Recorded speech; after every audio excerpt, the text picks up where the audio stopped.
My name is Benga Agunjimi, and I'm the founder and executive director of the Nigerian Center. The Nigerian Center is the very first Nigerian American immigrant and community center. While we are called the Nigerian Center, we serve all minority and all immigrant groups in the United States. In many immigrant communities across the country and around the world, whether they're Chinese or Jewish or Latinos or even Ethiopians, there is an actual location members of those communities can walk into to support the American dream and American experience. While the Nigerian community individually has prospered, we now have an opportunity as a community to have our own Nigerian Center. I am most excited to be a part of the Nigerian Center because we are a resource hub. And we know that while a lot of Nigerians we may know come into the country and they have a connection here or there is a huge population that don't have access. I can speak to thinking about maybe 30, 40 years ago when my parents came to the country. And while my dad came to the country through education, my mom came through a lottery. And when she got here, she had to go do things the regular way, you know. She came in New York, hustled, worked at McDonald's for like 2 weeks. And from McDonald's, she started getting, you know, other menial jobs before she was able to meet my dad. They got married, they had children. My mom didn't go back to school until she was like 40 to finally start her career. And I know that if there was something like the Nigerian Center, she could have been afforded opportunities, access information on how to go to school or how to start her own business if that's what she wanted to venture into. I remember my uncle, I think I was like 10. He got deported. I haven't seen him in years because he can't come back in this country. If he had had the resources that the Nigerian Center offered, maybe it would be a different story. As a pastor, and I can speak confidently for the church community, a lot of pastors struggle with the kinds of immigration challenges that their members are having. And sometimes when we pastors meet, we joke about the fact that there's this thing that is, you know, the don't ask, don't tell kind of thing. A principle that most Nigerians are engaging in. They don't tell you what they are going through. Some of them are dying in silence. By the time they speak up, sometimes it's too late. And I know that as a pastor, you know, the Nigerian Center will have come handy in helping people to know what is right, having the right information, speak to the right attorney, have right representation in court, and just to make the journey easier and smoother in the United States. People come here from different paths, and for the same main reason is to get a better life, a better situation for their family. So there are numerous ways, there are numerous paths to the United States and to citizenship. So we help people with family-based immigration, employment-based immigration, asylum, refugee cases, student visas, pretty much everything that the law allows us to assist people with the process of immigration. You know, just having this center here, you know, is just people identified that looks just like us, who we can get the resource from. I mean, this is something that even me as a grown-up young person just wanted to come. I wanted to know that it belongs here. I'm just happy that this is here. I wish that my mom and dad, you know, they were still alive to like witness this experience. From the time my parents came from Kenya, they immigrated to New Jersey, and that's where they actually met. It took years for my mom to find employment. My dad has stayed at the same job for 25 plus years in fear of not being able to find other employment. Not even that, being able to purchase a home, it took them 25 years to buy their dream home.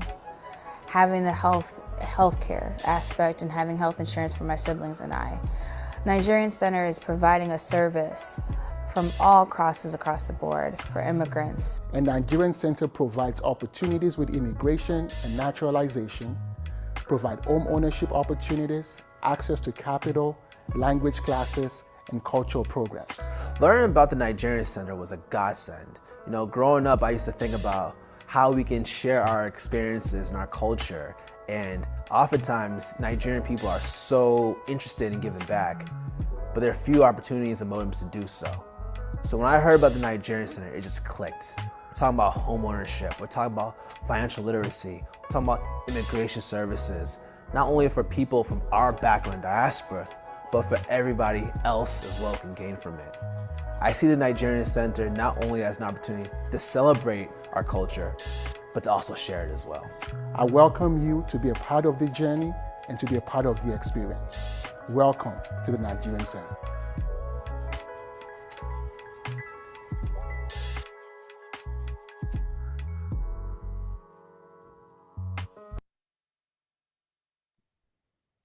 Woo! Give it up for the Nigerian Center. It is a pleasure, and I'm so excited to have this information session. I am Nkechi Ilechi, and I am the Policy Director of the Nigerian Center. And whoever our Systemic Impact Fellow will be working directly with me and our Policy and Advocacy Department, as well as our Executive Director, Benga Ogujimi. Again, welcome. And today's info session will be talking mostly about what exactly the fellow will be doing in the Policy and Advocacy Department within the Nigerian Center. And we'll go over examples of some of the work that we do in the Policy and Advocacy Department, as well as the application process, and go over timelines, and then answer any questions that you may have. I am particularly really excited about this fellowship because my fire for policy work actually was ignited when I was staying in Nigeria. And I think that it's a wonderful opportunity to have someone come from Nigeria and learn about the systemic impact that we are here doing in the Nigerian Center, and learning mostly about the policy and advocacy portion. I know that in Nigeria, oftentimes policy is not the problem. I had a meeting last weekend, and the ex-Minister of Finance is now in DC, and we had like a small intimate gathering, and we were just talking about Nigeria, talking about policy. And one thing that she said that really stuck with me was that policy is not the problem. It's about implementation. And so I'm so grateful for this opportunity, because during this fellowship, not only will you learn about policy, but you will learn about what it takes to get a bill from a bill to a law. You will learn about advocacy. You will learn about congressional outreach. You will have opportunities to give testimonies. And it's a very robust fellowship. And as we go through the process of what we've done and what it will look like being a fellow, please save your questions for the end of the presentation. I'm going to hand it over to our Executive Director, Benga Ogunjimi. Thank you. Thank you, Nkechi, and thank you everyone for coming out today. We are really excited for this info session and for the prospects of this fellowship. I quickly want to tell my story. As some of us may know, I actually came to the United States through a similar program many years ago, and it was a State Department supported program that was thinking about how do we balance the exchange of international service. In Nigeria, we have what is called the NYSC scheme, the National Youth Service Corps program. In the United States, we have the Peace Corps program that is more international, that gives opportunities to Americans to travel overseas and to do volunteer and service work. And that program was thinking about how come Americans have the opportunity to go around the world to serve, but those in the United States don't always have such an opportunity. And what happened was they created this program that allowed someone like me to be able to come to Washington, D.C. And a few years later, actually start the Nigerian Center. So we are excited this fellow or fellows, what that could look like. Maybe the next not what the next version of what a Nigerian center could look like, or what NYC could look like, or what the Peace Corps could look like, to really help to remodel and imagine, what systemic impact could look like at two countries. One is within the Nigerian American immigrant community here in the United States and also in Nigeria as well. So that is really what this whole program is all about. And we have the honor to have a wonderful thought leader by the name of Samha Araya, the CEO of Diaspora Academy, who is a change maker and who is a systemic leader in our African diaspora community here in Washington, D.C., across the country. She had enormous times on the Hill, in the community, Wall Street, Meta, uh, Silicon Valley, you name it, she is. So we thought, how can we give you an insight, not just what the beginning of the fellowship could look like, but the possibilities that can come from it, that we can turn to any other person than Ms. Sema to share with us our experience on the Hill doing this change making work, African affairs, and just kind of seed some words of power and inspiration as the fellow come aboard. Let me highlight a few like details in her bio. As I mentioned, she is the CEO of the Diaspora Academy, a global advisory firm, and Diaspora Leadership Institute, helping to advance diaspora contributions to development. To date, TDA has trained and advised over 350 diaspora changemakers representing 80 countries, all seeking to make transformational impact around the world. She's a lawyer, a strategist, an advisor to the United Nations, African Union's government, foundations, nonprofit, and the list goes on. Please help us welcome Ms. Sema Aria. Over to you, ma'am. Thank you, Benga. It's wonderful to be here. Can you all see me okay? Give me a thumbs up if you can see and hear me okay. Super. Well, everyone, good morning from Washington, D.C. I'm pleased to be here.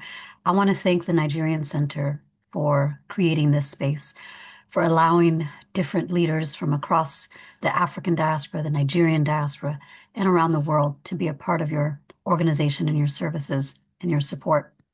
I want to speak for a few minutes about the work, what it means to work on the Hill, as we call it, but in the United States, but from wherever you are, what it means to work on policy and advocacy. And Washington is a special place. So the opportunity to be a part of this Systemic Impact Fellowship will really give you a special, unique experience to understand one of the most transformational capitals in the country, and one of the most important spaces you need to understand, no matter where you're from, understanding how this country's capital and the policy and advocacy space within the United States shape ultimately outcomes around the world. And a lot of that is due to the role of constituents, the role of the diaspora, the role of Americans of all walks of life who engage on the Hill. So briefly, let me share with you a very quick bullet point about my time on the Hill. I grew up in the United States. I was born and raised here. My parents are Eritrean immigrants. And I was raised during the time of decolonization of many of these governments of African countries gaining their independence and rebuilding. Eritrea was one of the last African countries to gain its independence in 1991. So until 1991, I grew up watching how advocacy is done on behalf of the Eritrean cause. I grew up with my mom and dad taking me to meetings with elected officials to make the case for Eritrea's independence and to build support. And these meetings were done with senators, they were done with congressmen and congresswomen, they were done at the city level, they were done at the United Nations. So what I learned right away is that no matter where you are in the spectrum of American society, as an immigrant, as a second generationer like myself, wherever you are, you have a right to sit with elected officials and make your case. And I saw right away the power of meeting with decision makers on policy and advocacy. And I saw what effective meetings could look like. Fortunately, my mother was an extremely effective advocate, and I learned from them. That prompted me to go to law school. I became a lawyer, and my dream was to support Eritrea. And that was one of the first things I did after graduating. I lived and worked in Eritrea. So as a diaspora, I moved back to the homeland, and I lived there for about 3 years. Like Nkechi, I think I learned the same thing, that being in Eritrea and being on the continent showed me the work that we need to do in Washington. So when I came back to the States, I began thinking about how I can shape policy and advocacy. I knew that there are organizations that do advocacy, and I knew that there are congressional offices where like elected officials work. And I decided that I really needed to learn how the United States legislative system works. I understood that there's rule of law, but there's also political will. And building political will requires informing and educating decision makers.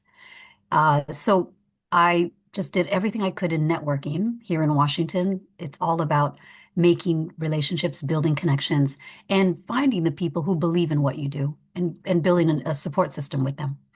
I began working for a lawmaker in the House of Representatives, and he represented a district in Virginia, Northern Virginia, right next to Washington, D.C. What's unique about this district is that it has a very, very diverse demographic, mostly because the district is right across from Washington, D.C., the capital. So the district, his district, represented a number of working professionals who go to Washington every day for work, but it also represented a huge immigrant community, immigrant communities from all walks of life, African, Arab, Asian, European, Latino, you name it.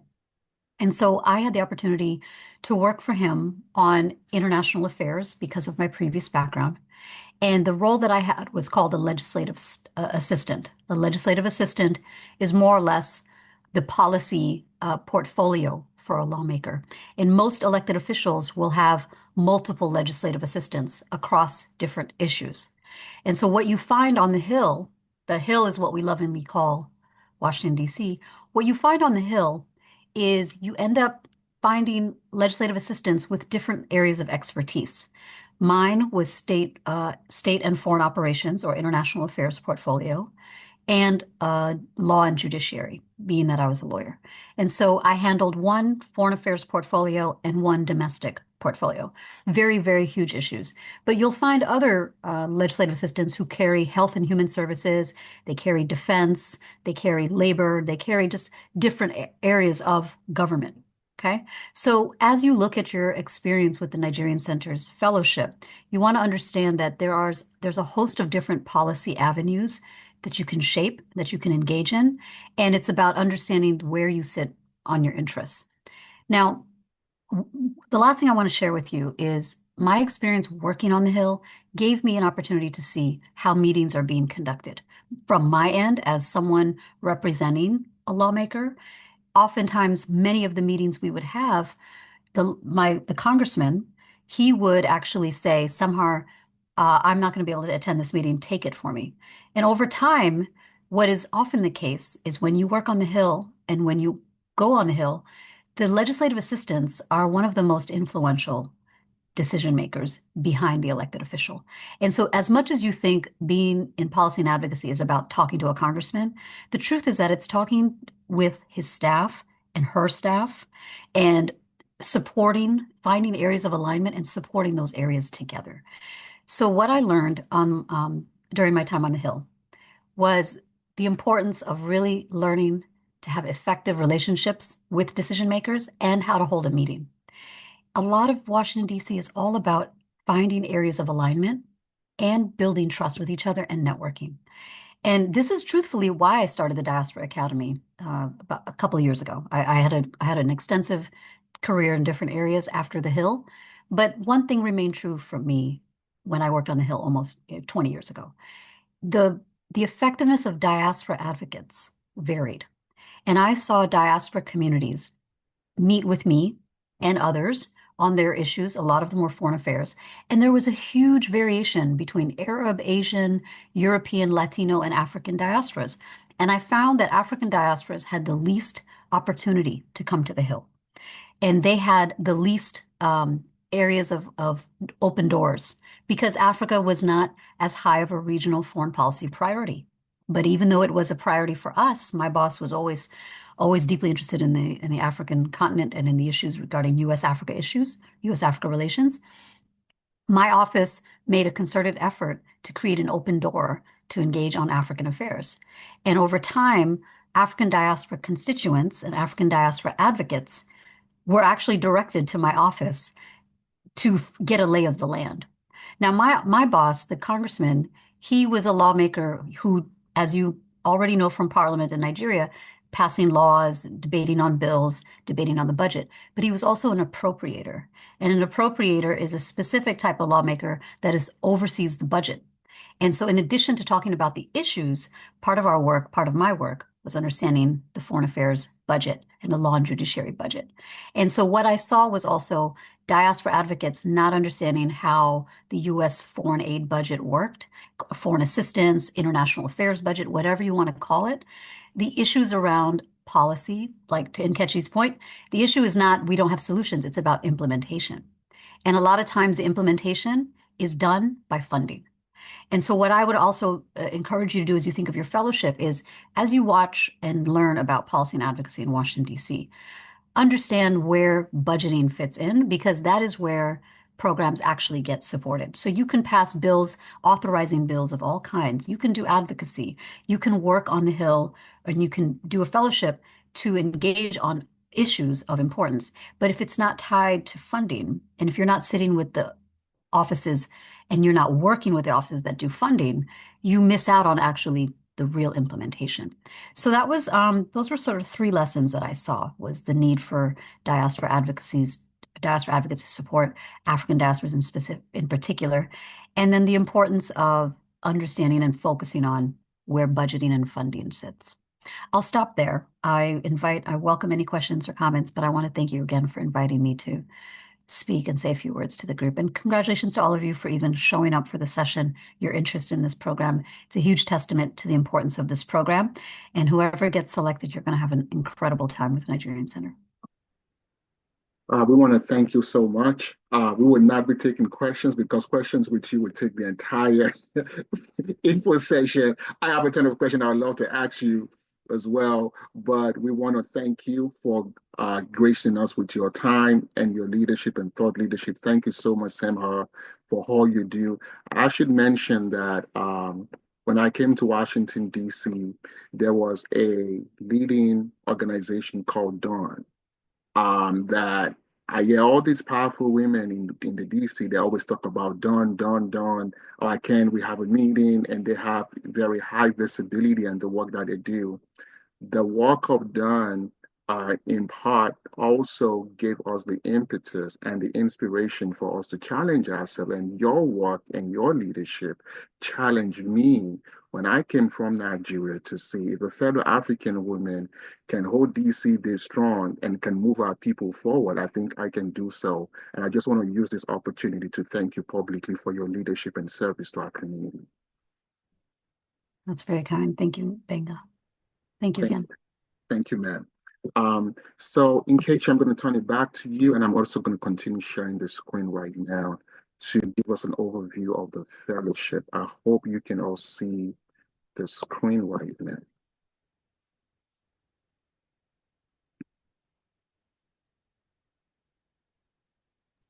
Okay, yes, we can see it. Thank you so much. And thank you so much, Samhara. That was a great keynote, and I'm so happy to know that a lot of your story really resonated with me, and it made me know that I am on the right track. So thank you so much for sharing. So the Systemic Impact Fellowship is a prestigious opportunity for rising impact leaders from Nigeria to work with the Nigerian's Policy and Advocacy Department. So the fellowship is for 6 months with a possible extension to 12 months. For an extra 6 months. And the fellowship is designed to help our fellows understand how systemic impact is created through the legislative process, policy, and advocacy. The advocacy component is really the most important part. When we are pushing in a policy, and I'll give an example, and Benga's going to go over some of examples of our work, but we were pushing for, I'll talk about special student relief campaign, which was started after we started our TPS. So TPS is the Temporary Protective Status campaign, and Benga will go more in depth about it, but SSR is a benefit of it, which is our Special Student Relief campaign. And it was a campaign that we were pushing for because we understood that due to economic, downturn in Nigeria, that a lot of students here were calling the Nigerian Center and other Nigerian American advocacy groups requesting some help to fund their education. And so we saw it as an opportunity to take those voices and actually advocate for them to say, hey, we wrote a letter, we did our research, we wrote a letter and sent it to the needed people, decision makers, and said, hey, can we have a listening session? We were able to have that listening session to advocate for international students. So policy and advocacy, and scale direct services. Fellows develop a systemic and strategic capacity while deepening their knowledge of immigration policy. The program equips them with the practical tools to drive change both within Nigeria, the Nigerian American community, and back home in Nigeria. Go to the next slide. So the goals of this program is, number one, strengthening U.S.-Nigeria relations. One of the ways that we do that is we are currently working on reinstating the Congressional Nigerian Caucus. And the Nigerian Congressional Caucus existed a few years ago, and it was a caucus, and you have two representatives, congressional representatives, as chair. And so anytime there is a U.S.-Nigeria sort of issue arises, then the Congressional Nigerian Caucus could come together, write letters, and you at least have some members of Congress that are also supporting and pushing whatever issues that we bring to the table.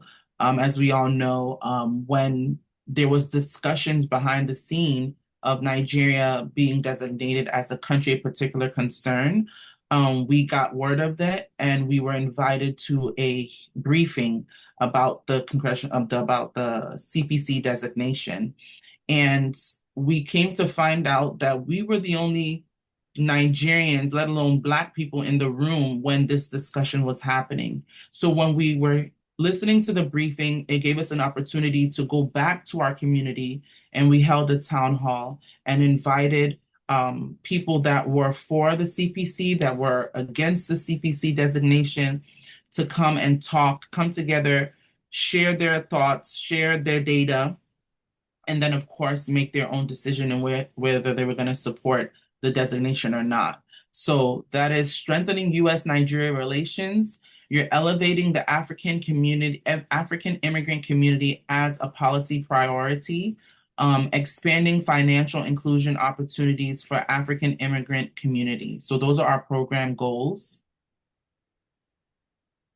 And fellows will be able to engage in federal and state policy research. So conducting research on immigration justice, U.S.-Nigeria relations, engagement on Capitol Hill, our policy and advocacy, supporting state level efforts such as the DC Council testimony meetings, with meetings with elected officials, and coalition participation.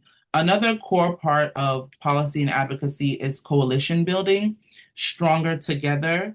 It's better when we come together to advocate for a particular issue. So you will learn about that, about how we are really building a coalition of Nigerian American organizations.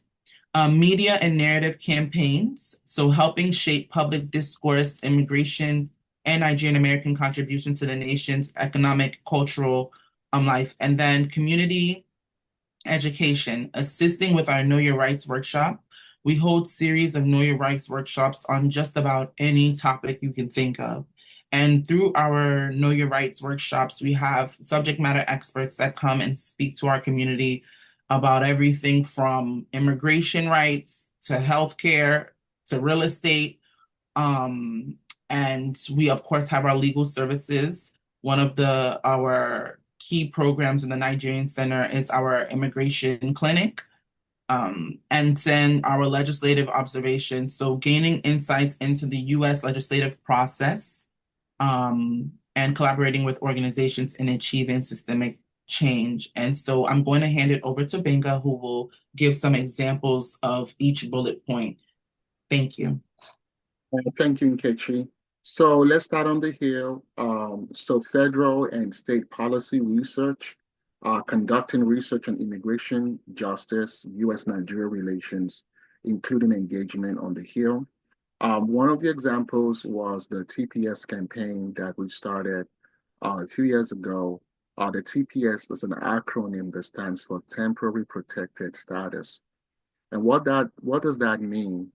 So within the immigration system, you can petition an individual application to the government to give you some form of status. There are some community countrywide blanket policy protection that protects the entire country.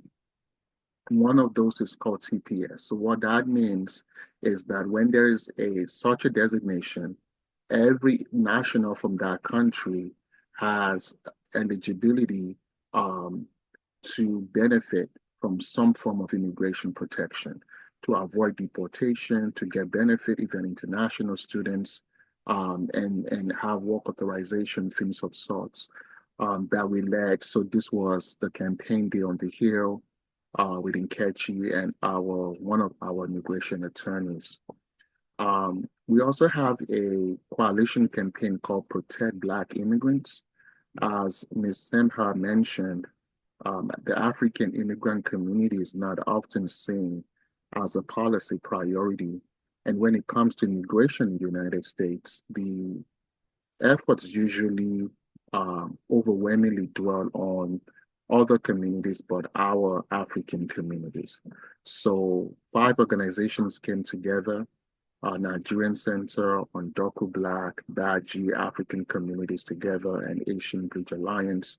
And we had this campaign on the Hill called Protect Black Immigrants. And that was the photo of that campaign. I want to move towards the state sides and just kind of give you an example of what does it mean to engage your elected officials at the state level. So as Nkechi mentioned, the legislative process where an issue in the community rises to a consideration for it to become a policy. But how does that happen? Usually it started with a bill. An elected official introduces the bill. The process for the bill to become a law is something called a public hearing. And that is really the art of civic engagement and democracy, participatory democracy, when citizens participate in the legislative process. Community organizations play a significant role in that process. I want to give an example of a testimony I did with the DC Council to see how that actually works. Benga. Good afternoon, Council Member Fruman and members of the committee members. My name is Benga Gunjimi. I appreciate the opportunity to testify today's oversight hearing. I testify both as a proud DC resident and an immigrant justice advocate. I serve as the executive director of the Nigerian Center, an immigrant legal and social services organization. While we are called the Nigerian Center, our services are open to all DC residents, including members of the Latino, Caribbean, African American, African, and Asian communities. Every year, we serve over 200 clients directly and even thousands indirectly. Today, I'm here to express my strong support for the continued and increased funding for the Mayor's Office of Latino Affairs. As a third-year recipient of the Immigrant Justice Legal Services Grant, I can personally attest to the crucial role in expanding our ability to serve DC residents this program and department has played. Washington, D.C. approach to immigrant justice is unparalleled. Few cities in the country can offer resources like this grant. In fact, this funding allowed us to establish our Immigration Justice Access Program. With seed funding from the IGLS grant, we launched an all-year-round walk-in clinic in Anacostia, Southeast Washington, D.C. Our work has also connected D.C. residents to vital social services, including driver's licenses, health insurance, microlending, a walk-in tax preparation, and financial counseling services. Okay, so that's pretty much what the fellow would now be doing. We want the fellow to be actually the face of our community, and they can speak both as a U.S. resident, a D.C. resident. They can also speak on behalf of the country as a Nigerian national, and they can actually leverage this policy, this fellowship identity they would have to be able to bring more visibility to their work. And we will be using this working with this fellow or fellows when it comes to such legislative process engagements. One aspect of our work is media and narrative campaigns, helping to shape public discourse around immigration, Nigerian American contributions to the nation's economic, cultural, and civic life. We were able to get the mayor of Washington, D.C. to declare October 1 as Nigerian American Day in any part of this country. We started it, and then just 2 or 3 years later, multiple states now have Nigerian American Day. Just last couple of weeks ago, we had several letters, congressional greetings, mayoral greetings, council member greetings, and you can find all of this on our website and social media, recognizing Nigerian American Day. Those are some of the things that we do. So we have a short video of our Nigerian American Proud campaign. Being Nigerian American means strength to me. Strength. Possibility. Excellence. Opportunity. What makes me proud to be a Nigerian American? Everything. From waking up in the morning to the food that I eat, to looking at my children and knowing that they understand and accept their culture and their heritage, to knowing that I'm here to represent not just the country Nigeria, but also the continent of Africa. That makes me happy to be in this place because I know that I have my ancestors behind me. As a Nigerian American, we've learned a lot from where we came from. We have so much drive, so much passion, so much dedication. We have excellence in our DNA, and I would always be proud of being a Nigerian. What makes me proud to be Nigerian American is seeing all the Nigerian Americans that have succeeded in every field: sports, music, entertainment, business. That makes me truly, truly proud. I'm proud to be of Nigerian descent because I come from a line of people who are hardworking, entrepreneurial, and very successful. Because Nigeria has the largest ancestry for Black American and people of Black heritage across the world. And I think we have an opportunity to really tell that story of who we truly are. I think it's knowing who you are and the superpower you are to this world. If you are a young Nigerian American listening to me right now, I have this message for you. Stay focused. To my young Nigerians growing up in the US, I would say stay focused. We are all born into our very path. You are born into yours. You need to be persistent, you need to be consistent, and you must never give up. And anything you put your mind to will come through. Don't let anybody lead you. You lead the way, you lead the pack, and then you stay motivated and you stay focused on what you want to do. You will succeed. Nigerian American Day means to me freedom. Nigerian American Day simply means excellence to the world. What comes to mind is that yes, we have the opportunity to tell our stories. The time is here. When the news broke and the mayor of Washington, D.C. issued the official proclamation of Nigerian American Day. It was incredible on the internet, across the country, YouTube videos, social media influencers, headline news in Nigeria, in the UK, in Canada, in the United States. Have you heard that we now have a Nigerian American Day in the nation's capital?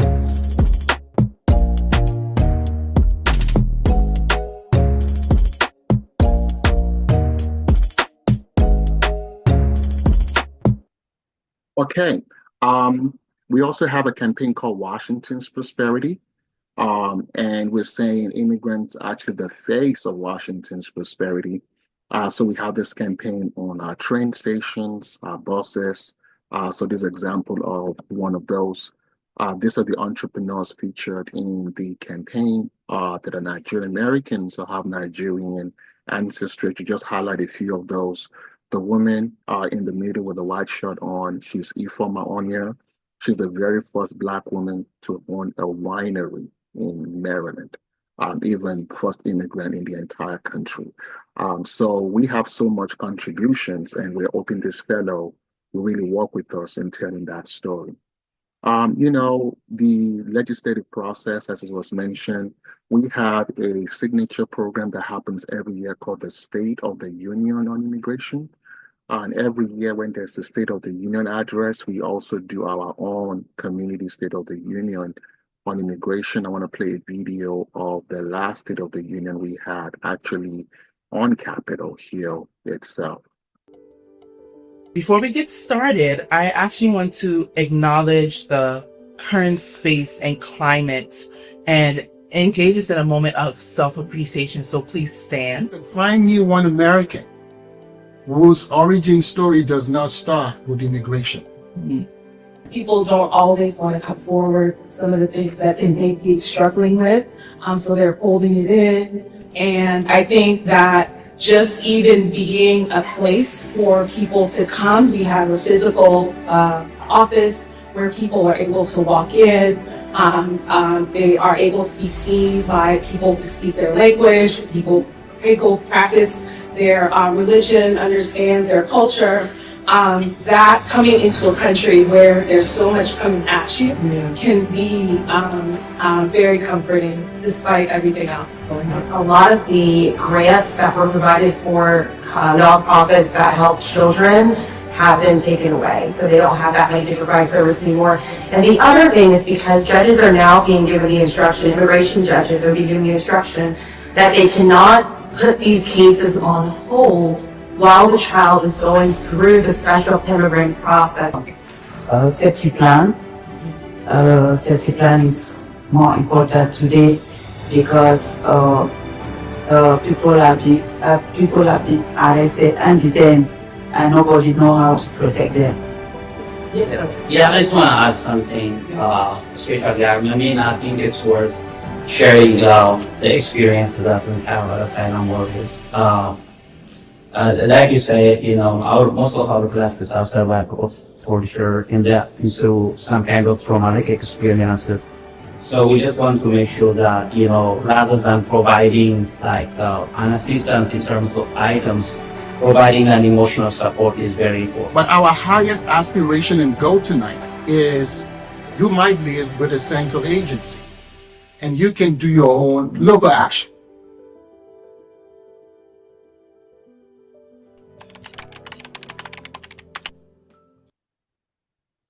So, Kechi, I'm going to turn it back to you to go through the learning outcomes and lead it all the way to Q&A. Okay, so the learning out, I see that questions are coming in. If you could hold them, because we will have an opportunity to address your questions at the end of the presentation. I want you to get as much as you can out of this presentation. So for learning outcomes, by the end of the fellowship, participants will understand how systemic impact is created through legislation and advocacy, strengthen your analytical and research skills for policy development, gain practical experience in coalition building and public engagement, build leadership and diplomacy skills, and contribute to long-term strategies for diaspora and homeland, which is Nigeria, development. And so, oh, can you go back one? Okay, sorry, go ahead. Okay, so the eligibility criteria, Benga, I'm gonna actually pull it up on my end because your head is kind of blocking. Oh my God. Okay. Yeah. I can go off. Okay, thank you. And the logo is too, but it's okay. I got it. So the eligibility criteria, recent grads. So I know there was a few questions about this, okay? Recent graduates within the last 3 years with a bachelor's degree in public policy, political science, African studies, law, international relations, or a related field from a Nigerian university. People under 30 years of age at the time of the application, and 1 to 2 years of working experience in policy research, advocacy, community organizing, internships. Please, any volunteer experience you have, definitely put that information in your application, because that will count. That is something that we will look at when we are reviewing applications. I'm sorry. So the fellowship, again, is for 6 months with the possibility of extending it to 12 months. And the fellows will work with the Nigerian Center's Policy and Advocacy Department in Washington, D.C.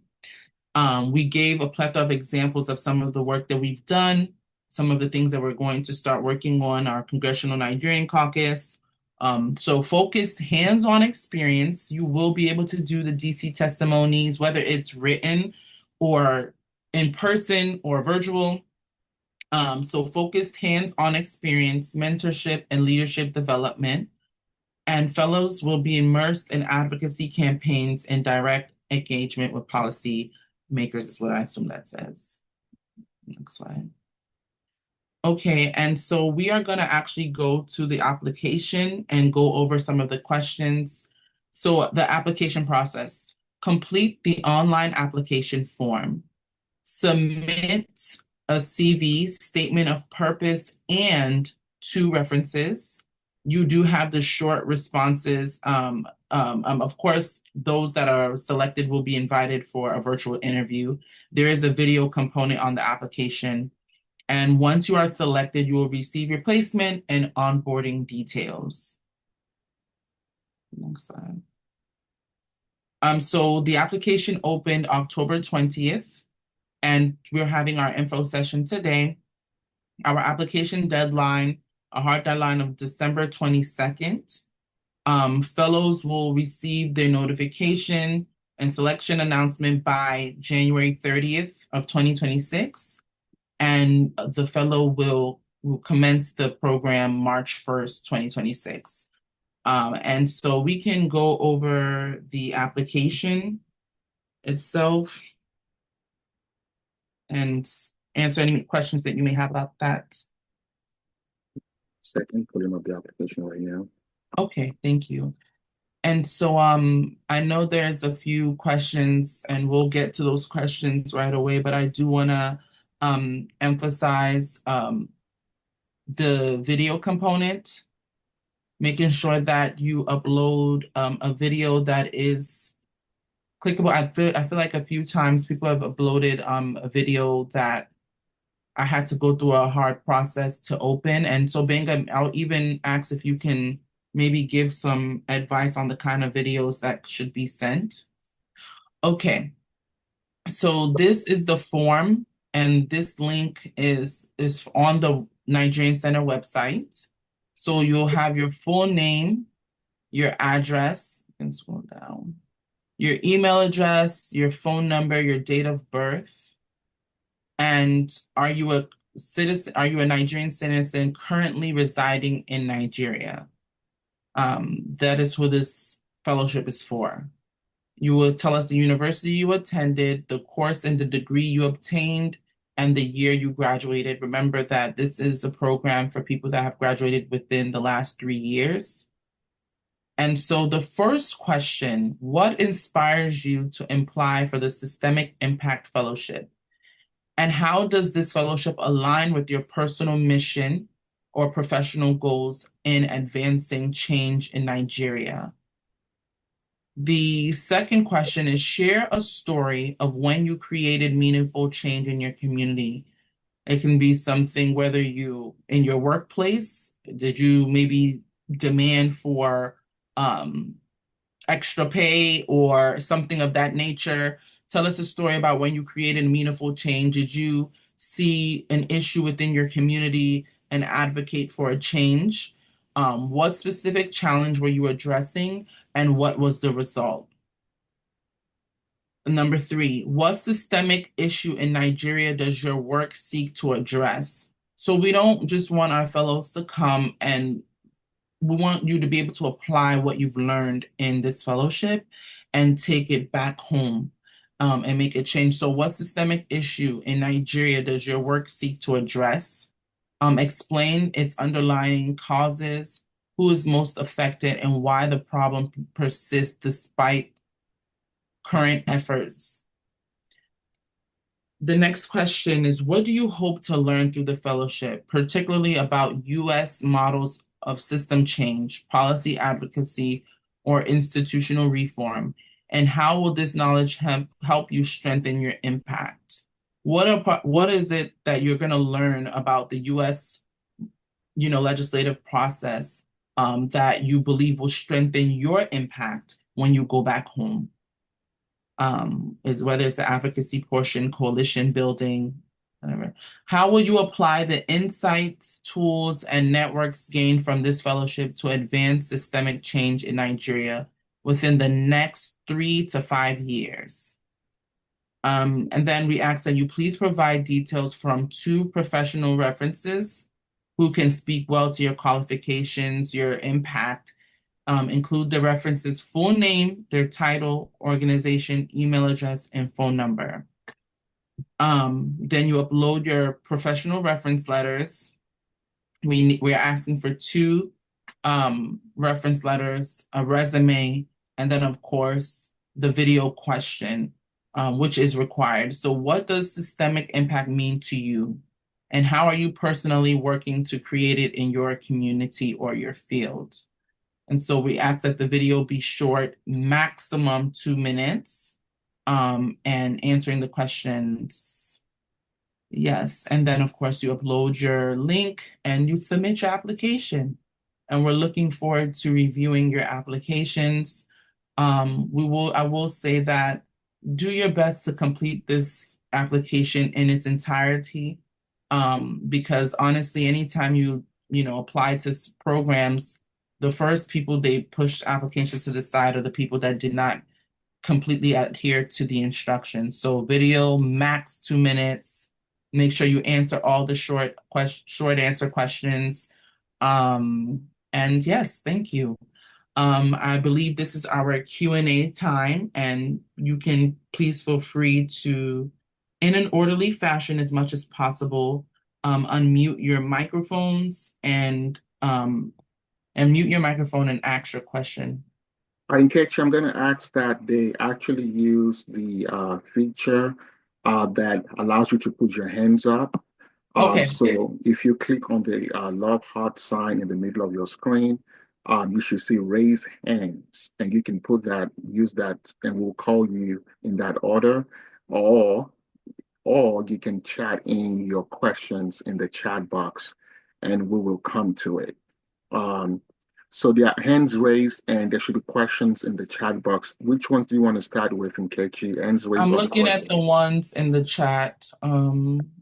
I graduated last year. I believe the other questions above the one that I'm reading have been answered already. And so I'm reading the question from Halima. I graduated last year, and I'm really passionate about learning more about how to influence health policy here in Nigeria. So is there a level ground for Nigerians regardless of their socioeconomic status?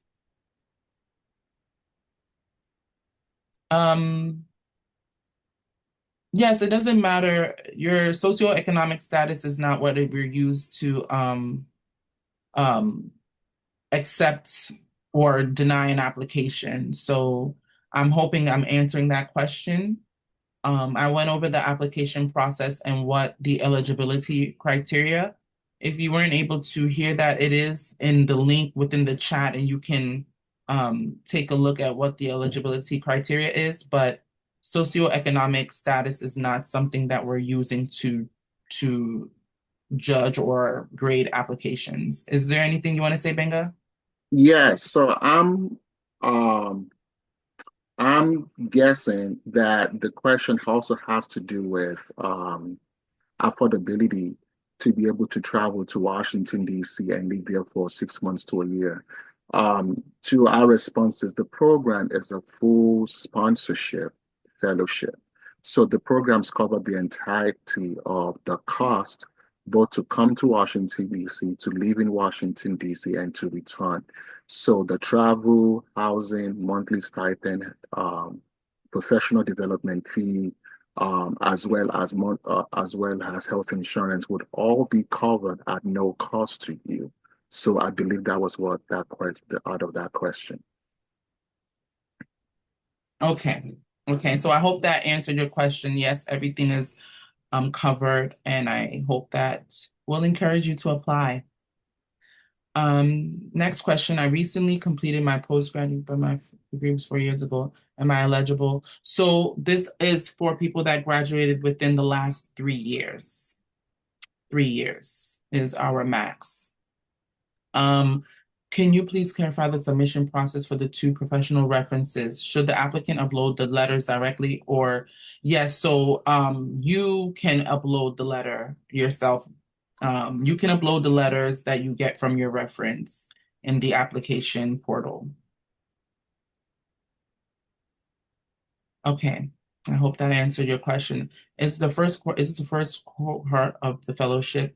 And how many fellows is center looking to recruit? Yes, this is the first cohort. Right now, Benga, for how many fellows the center is looking to recruit, we'll say 1. Yeah. So 1 is the fellow we are starting with. There's a possibility of multiple fellows. We received some interest with some foundation and grant makers to further fund the fellowship. Nigerian Center is covering the cost of this program by ourselves, and we are hoping that we'll be able to get more funding to get more fellows on board. We'll make that announcement. But I should also mention, this is going to be a 6 to 12 months program. If the 1 fellow is recruited a year, there's a possibility for that fellow to extend, or another fellow completes the remaining 6 months. So it might be 2 fellows in a year at the very least. So I think that's a possibility too. Also, those who apply and not selected in 2026, as long as they still fit within the 3-year timeline, we would also be going back to the application finalist as we have more opportunities to expand the program. Yes. Okay, Philomena asked, I'm a graduate of Igbo Linguistics Culture from the University of Nigeria, Nsukka, Enugu State. Am I above? And I am above. Yes, so the max age for this fellowship is 30 years. 30 years is the max. Fawaz Muhammad asks, is it only those who studied the above listed courses that can apply? Yes, the above listed and related fields. So related fields. So share with us what your related field is and apply. When is the fellowship starting in 2026? So it commenced March 1st, 2026 is when the fellowship will begin. Good afternoon, everyone. My name is Wisdom. I'm a graduate of International Relations at Obafemi University, passionate about governance and institutional reform. I'm really inspired by how this fellowship, How does the fellowship ensure that the knowledge and exposure of fellows gained in Washington translate into systemic, sustainable change once they return to Nigeria's local institutions?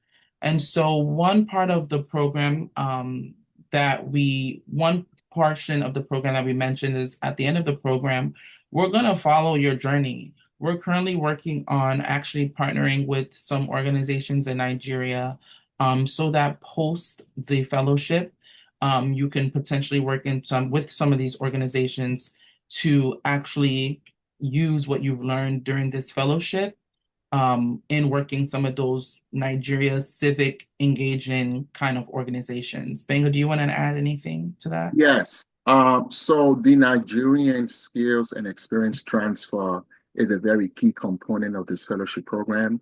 The fellows are required, and repeat again, the fellows are required at the completion of the fellowship to go back to Nigeria and to transfer the experiences gathered in the program. And we are working on those placements, and the program will be supporting those placements to go back to Nigeria. You will be coming into the United States on a J1 visa program. It is not a long-term residency program. It is limited to your training, and you are required after the completion of the program to go back to Nigeria to serve. It doesn't stop you from returning to the US or visiting the US, but it would prevent you from living permanently in the United States until that component is fulfilled of going back and serving in Nigeria, and the program will provide you all the support that we possibly can to be able to accomplish that. Okay. Uche, is there priority areas the fellowship program is focused on? Yes, so our main priority right now is immigration, and then of course US-Nigeria relations. And so, Benga, do you want to add anything to that? Yeah, so we do have, so the area of systemic impact we are looking at is primarily policy advocacy. And we have policy advocacy priorities at the Nigerian Center. We've spoken on some of those priorities. Nkechi mentioned those. Part of them include our ongoing campaigns that we have. And some of them also include our policy priority like immigration, reinstituting the Nigerian Congressional Caucus, US-Nigeria relations, bilateral relations. So things like that is really what policy advocacy. In the future version of the fellowship program, there will be a healthcare track, there will be a financial inclusion track, there will be other tracks as well. But at this moment, it's policy advocacy, particularly understanding the legislative process. Nkechi, I should mention a few folks also have their hands up. And with their names, you can see their hands up. I don't know if you can see. Those people, okay. I wanted to finish, those questions were just asked in the chat. I just wanted to finish the ones in the chat, but I believe like 2 of them are already people that are raising their hands. Okay. One of the center's key policy priority, in a city like DC is to focus more on legislative advocacy, like pushing for specific banking regulations or coalition building financial. Benga, do you want to take this question? Faith, Fathia.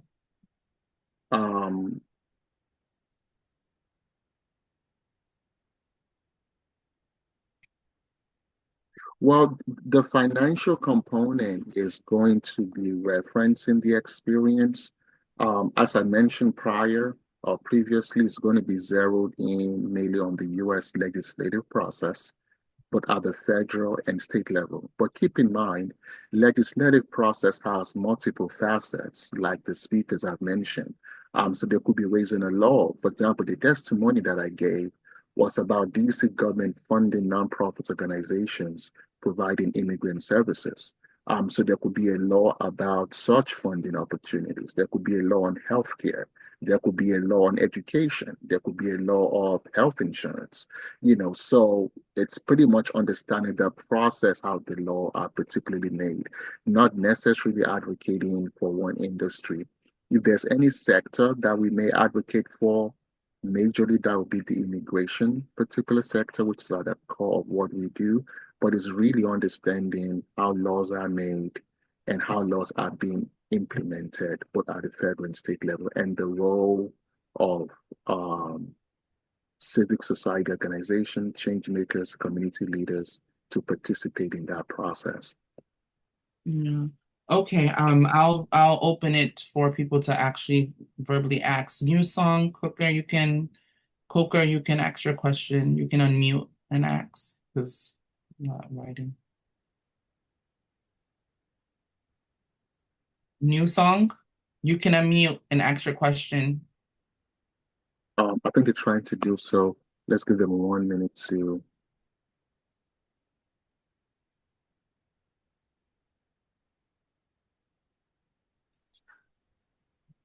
Hello, can you hear me? Yes. Yes, okay. Good day. So my name is Kokenyu Song and I applied already. I went through the instructions from the site. I didn't really notice the meeting that we're supposed to have on how to apply, but I already did my application and I sent a mail to the provided email. I sent a mail to the provided email address, but I was yet to get a response regarding that. So I would like to know if there is any issue, if we already applied and we learned new things. I don't know if there's a way of us reapplying. Let me take that. Once you apply, you should receive a confirmation email. You should receive a copy of your application. If you received a copy of your application, we received it. We're getting a lot of inquiries on this. There are some questions that is literally on the website. If you're confirming if we got what you got, yes, we did. If you did not receive any email confirmation after applying, please let us know. You should have the exact copy of your application in your inbox. If that is your case, let us know. New Song, did you receive a copy of your application when you applied? I can't vividly remember, but I did remember you and I think Mrs. Nkechi trying to access the video I uploaded. So we received it. We received it. So check in your inbox and come back, search for Systemic Impact. You should receive a copy of your application.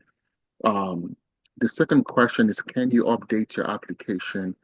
No, you cannot. You can withdraw the application and write a new one, but you can't, there's no feature to go in and update the application. Okay, thank you. Thank you very much. Okay, Faithia Busari, please feel free to ask your question.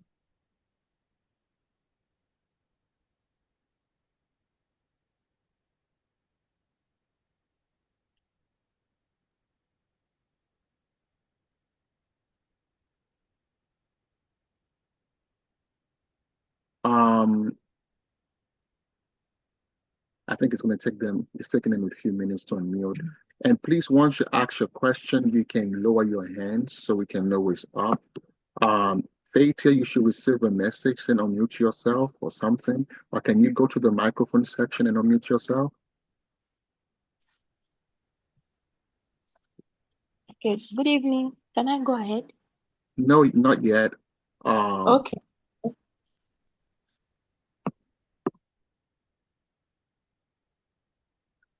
Faithia, we're going to come back to you.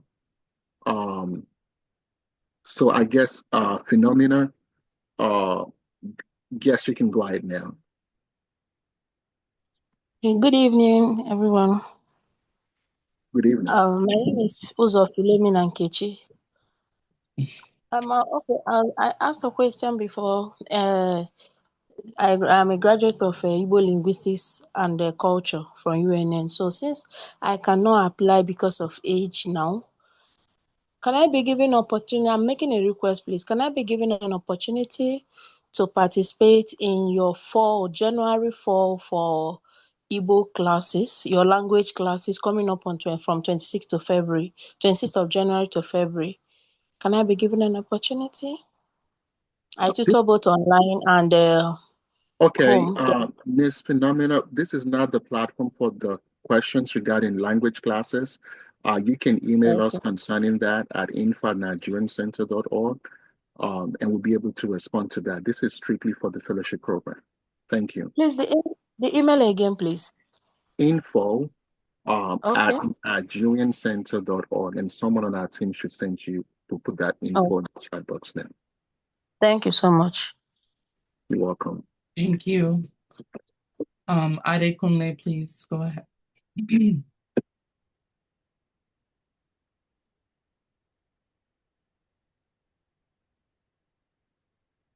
Much for this life-changing opportunity. Yes, so my question is regarding, am I audible? Yes, sir. Yes, sir. All right, thank you very much. So I could remember reading that the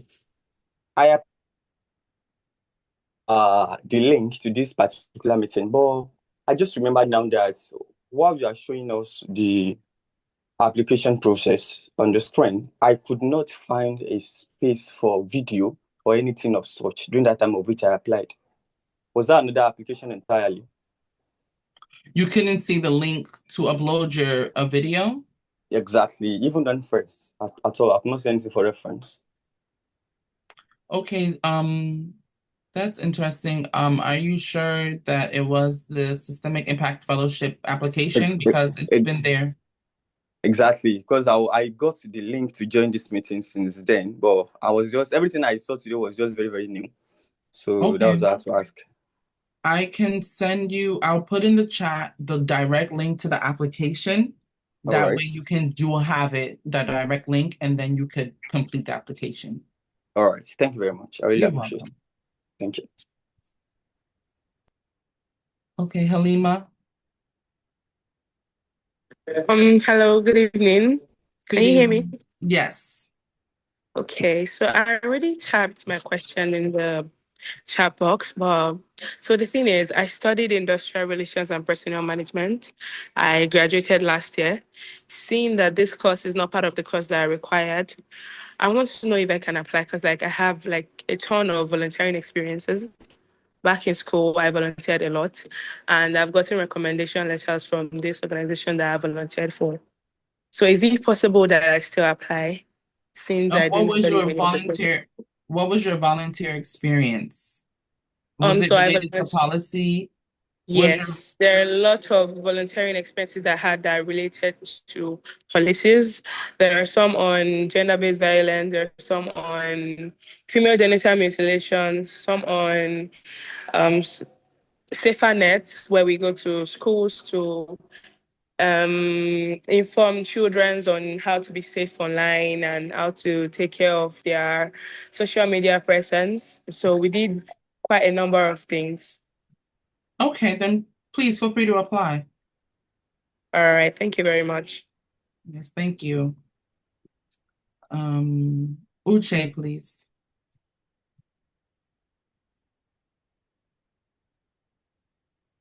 No, I'm asking another question. Hi, my name is Uche Arinze.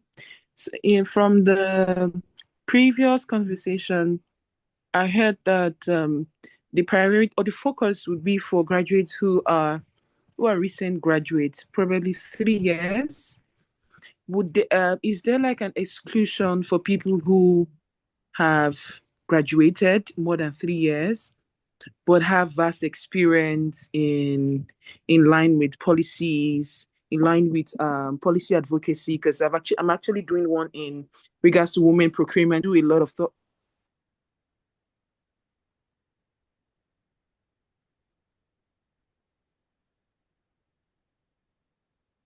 We can't hear. In line with U.S.-Nigeria relations, basically, in line with the Mandela Washington Fellowship, and I've had to do a lot of volunteering with Mandela Washington Fellowship, other bodies. So I was asked. My question is, I heard that it's the focus is for recent graduates, most especially for people who have graduated 3 years, if I'm right.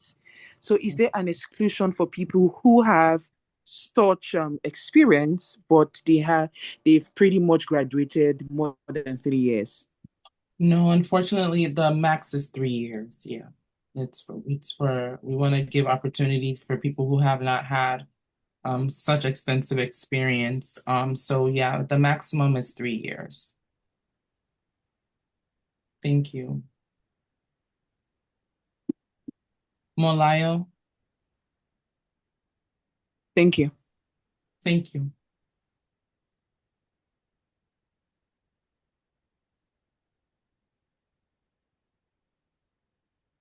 Molayo, you can feel free to ask your question.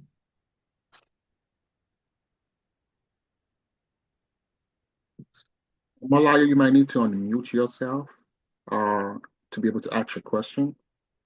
And if you can't do that yet, we might need to come back to you. How about we go with Abdullahi? Okay.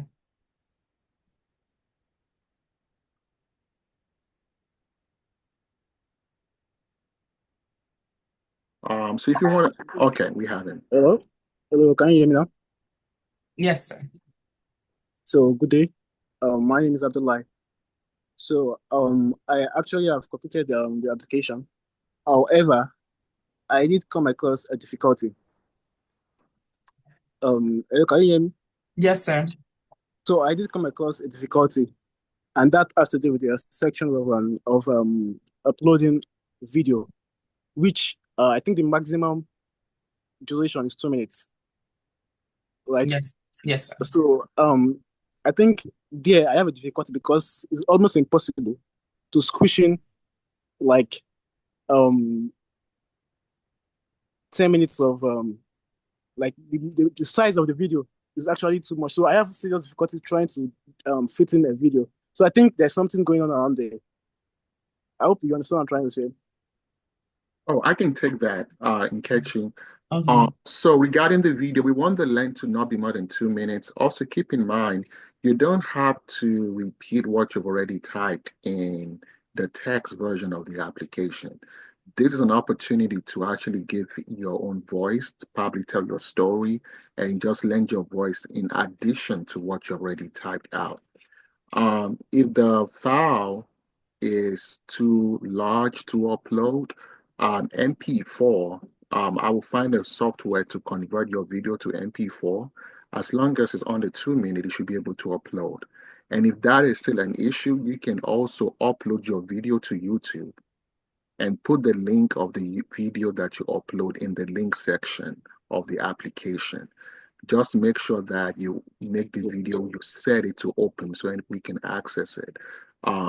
So those are the ways in which you can get around the video component. I hope that answers your question. All right, so well understood. Thank you. Yeah. Olu Ebube.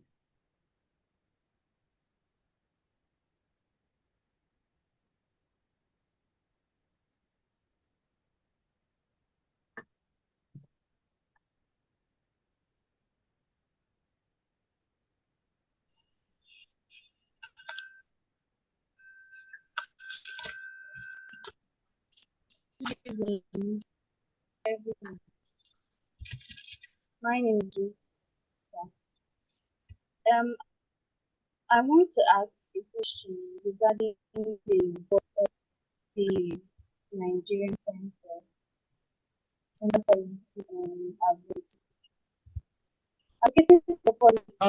We can't hear too well, unfortunately.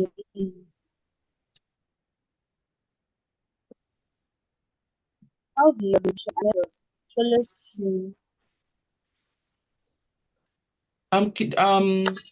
Do you mind writing it in the chat because we can't really hear you too well? You can try again, but we couldn't really hear you too well. So if it's a technical issue, please, you can write it in the chat and then we'll answer you.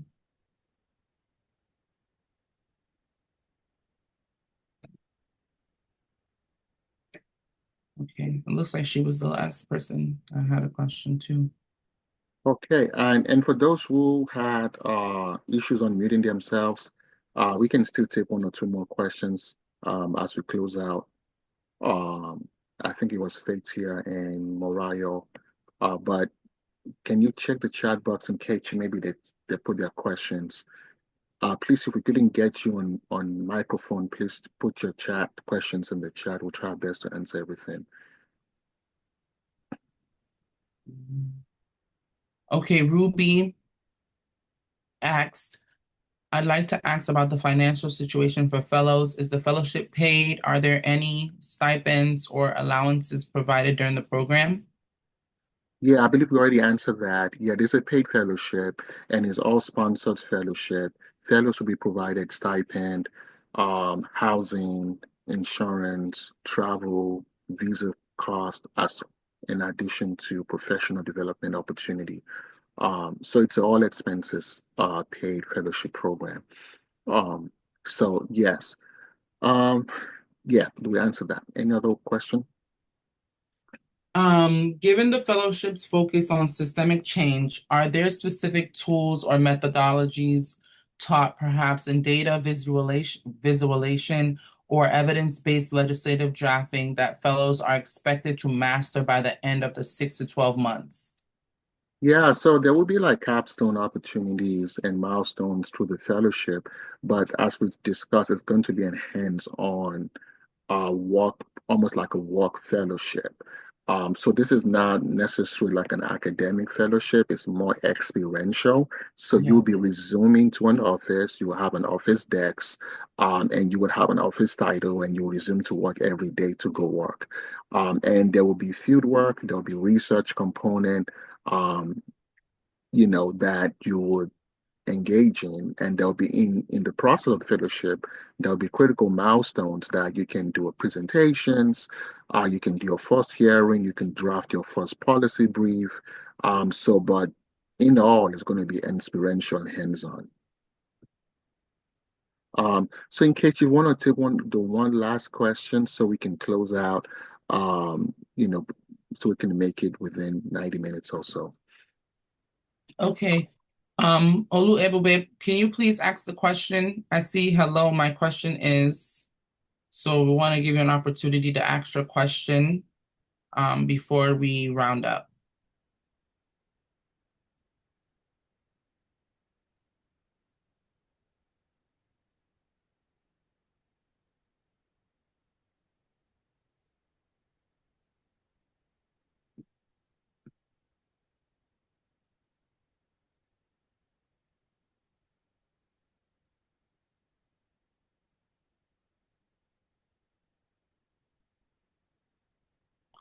Okay, advocating for policy does not mean implementation. So how does the organization and network follow through to ensure effective implementations of these policies?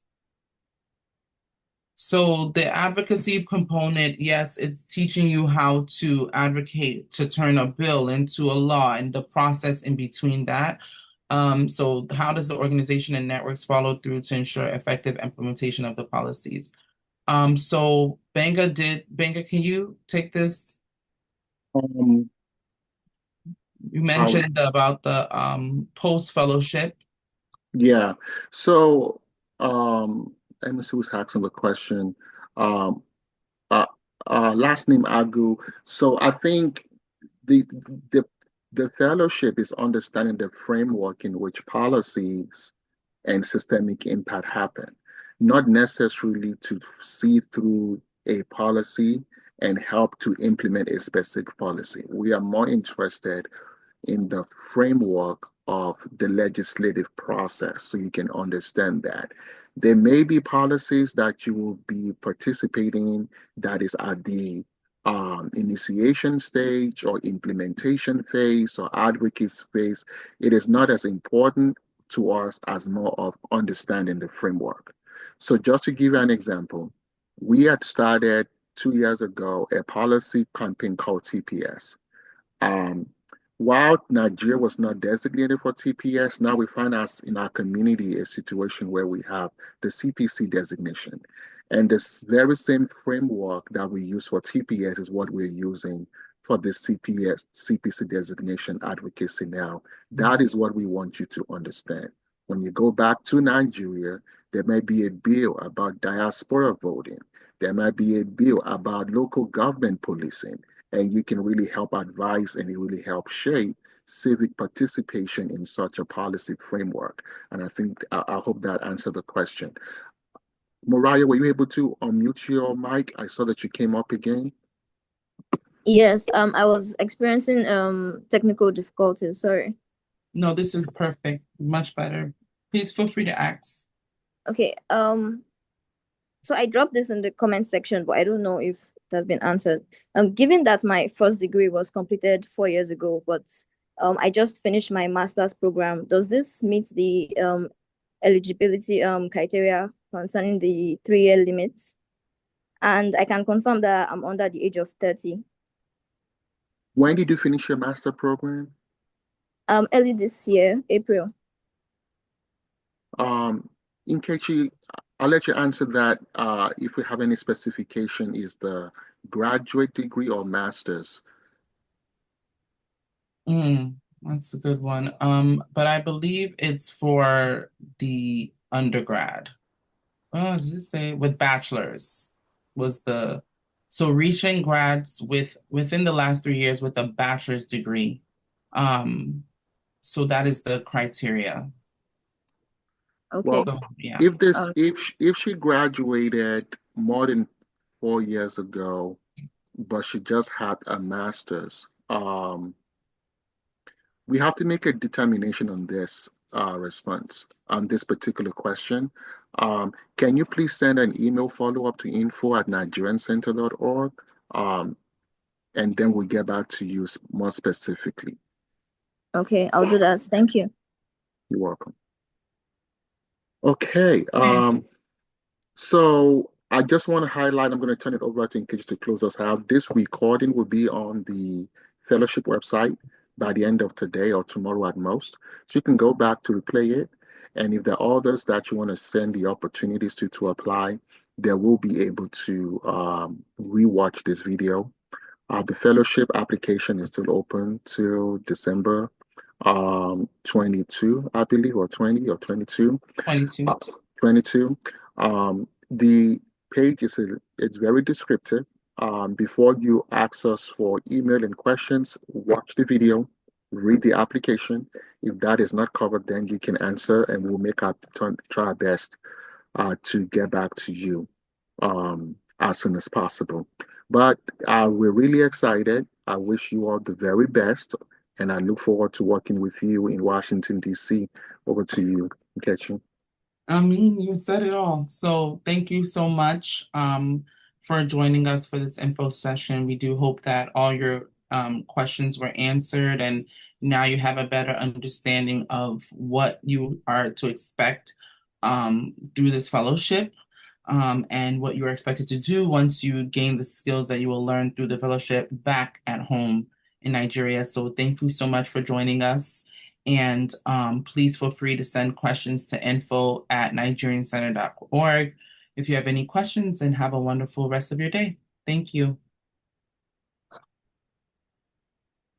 Thank you. Bye. Thank you.